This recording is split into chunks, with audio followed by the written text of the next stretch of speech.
हमारे बीच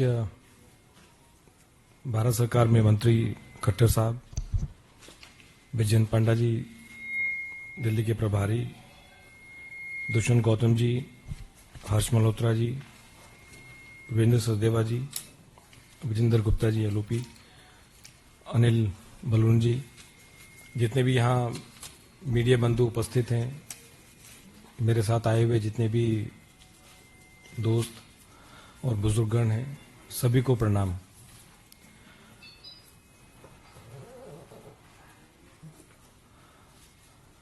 आम आदमी पार्टी छोड़कर बीजेपी की मेंबरशिप ग्रहण की खट्टर साहब की प्रेजेंस में,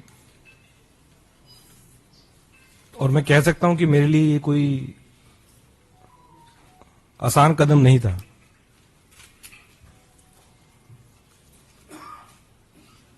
अन्ना जी के दिन से हम पार्टी से जुड़े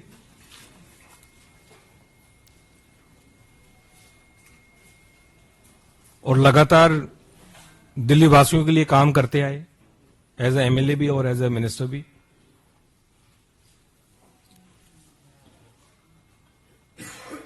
और सही पूछे तो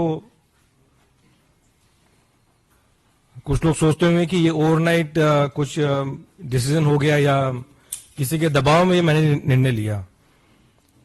हर एक व्यक्ति जो ये सोच रहा है कि किसी के दबाव में मैंने निर्णय लिया, मैं ये कहना चाहता हूं कि मैंने आज तक किसी के दबाव में आके कोई काम नहीं किया, कोई काम नहीं किया। और राजनीतिक जीवन में लगातार 2015 से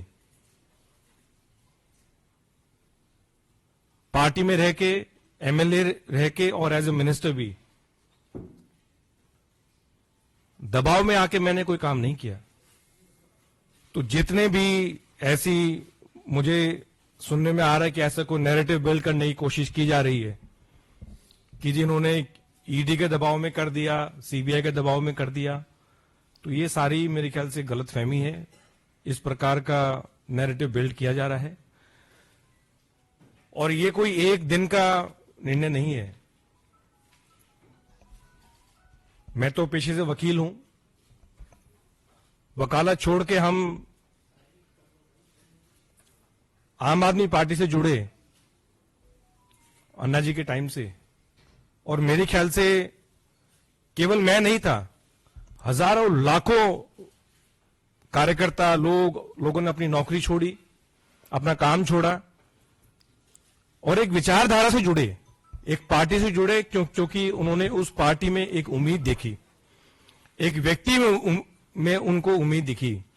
उस विचारधारा से वो जुड़े और मैं भी जुड़ा और लगातार दिल्ली वासियों की सेवा करने के मकसद से मैं जुड़ा पार्टी में। राजनीति करने का मेरा और कोई मकसद नहीं था, लेकिन केवल अगर कोई मकसद था तो सिर्फ लोगों की सेवा करना और दिल्ली का हम किस प्रकार से विकास कर सकें, उस मकसद के लिए हम जुड़े। लेकिन जब अपनी आंखों के सामने अगर जिन वैल्यूज के लिए हम इकट्ठा है, जिन वैल्यूज के लिए आम आदमी पार्टी ज्वाइन की, अगर वो बिल्कुल कॉम्प्रोमाइज्ड होते हुए अगर देखने को मिली, तो फिर कहीं ना कहीं पीड़ा। और ये मेरे शब्द हो सकते हैं, लेकिन मैं गारंटी के साथ कहता हूं कि इन शब्दों के पीछे वो लाखों हजारों कार्यकर्ताओं की आवाज है, वो भावना है कि जिस मकसद के लिए वो जुड़े थे वो आज उनको नजर नहीं आ रहा। एक आम आदमी की सेवा करने के लिए जुड़े थे, वो आम आदमी से मेरे ख्याल से सब वो लोग खास हो गए हैं।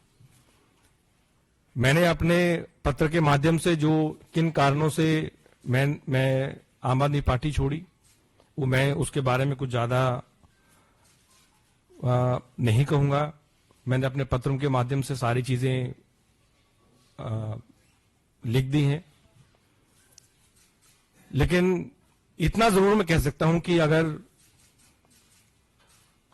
कोई सरकार अगर लगातार हर छोटे विषय पे, हर बड़े विषय पे अगर केंद्र सरकार के साथ पूरा समय, चाहे उसके मंत्री हैं चाहे चीफ मिनिस्टर हैं, अगर पूरा समय अगर वो लड़ाई में निकालेंगे तो मेरे ख्याल से दिल्ली का विकास नहीं हो सकता।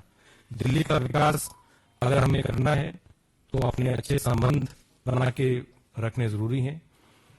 मेरा जितना समय एज ए मिनिस्टर निकला, जितने भी विभाग रहे, मुख्य रूप से आज भी मुझे एज ए ट्रांसपोर्ट मिनिस्टर ही जाना जाता है, और जितना भी मुझे मौका मिला मैंने पूरी कोशिश की कि चाहे वो केंद्र सरकार है चाहे एलजी से है, क्योंकि हमारा मकसद दिल्ली वासियों के लिए काम करने का था। हमारे पॉलिटिकल एम्बिशंस को आगे रखने का नहीं था, अपने पर्सनल एम्बिशंस को आगे रखने का नहीं था। मेरे ख्याल से जितने भी लोग आम आदमी पार्टी में जुड़े, उनका मकसद अपना कि किसी चीज की वजह से अब मैं जो चाहता हूं वो ऊपर हो, वो मकसद नहीं था। लोगों का काम करने का मकसद केवल था। और मुझे पूरा यकीन है कि अगर दिल्ली का विकास अगर वाकई में हो सकता है तो फिर वो केंद्र में जो बीजेपी की सरकार है उसके साथ कंधे से कंधा मिला के एक मजबूती के साथ आगे बढ़ के उसका विकास हो सकता है। और यही कारण रहे कि मैं बीजेपी के परिवार से जुड़ा हूं। आज हमारे आदरणीय और सबसे लोकप्रिय प्रधानमंत्री नरेंद्र मोदी जी, उनकी जो विजन है, उनकी जो नीतियां हैं, उनके जो काम है, उनसे कहीं ना कहीं इंस्पायर होके और उनकी लीडरशिप के अंडर, और आदरणीय अमित शाह जी, हमारे जो पार्टी के प्रेसिडेंट हैं, नड्डा जी, जितने भी और सीनियर लीडर्स हैं, मैं समझता हूं उनकी गाइडेंस के अंडर मैं काम करता रहूंगा। पहले भी काम करता रहा हूं, और एक चीज की गारंटी देता हूं कि जो भी मुझे रिस्पॉन्सिबिलिटी दी जाएगी उसको मैं पूरी ईमानदारी के साथ निभाऊंगा। और मेरा मकसद, मैं फिर रिपीट कर रहा हूं, मेरा मकसद केवल राजनीति में, मैंने जब प्रैक्टिस छोड़ के जब राजनीति ज्वाइन की तब भी मेरा मकसद था कि लोगों के लिए, दिल्ली वासियों के लिए और देशवासियों के लिए कैसे काम किया जाए। वो पहले भी था, आज भी है और हमेशा रहेगा। और जितने भी यहाँ सीनियर लीडरशिप है, मुझे समय समय पे उनका गाइडेंस मिलता रहेगा और हम दिल्ली के लिए और देशवासियों के लिए काम करते रहेंगे। जय हिंद। सभी मीडिया के साथियों का बहुत बहुत धन्यवाद।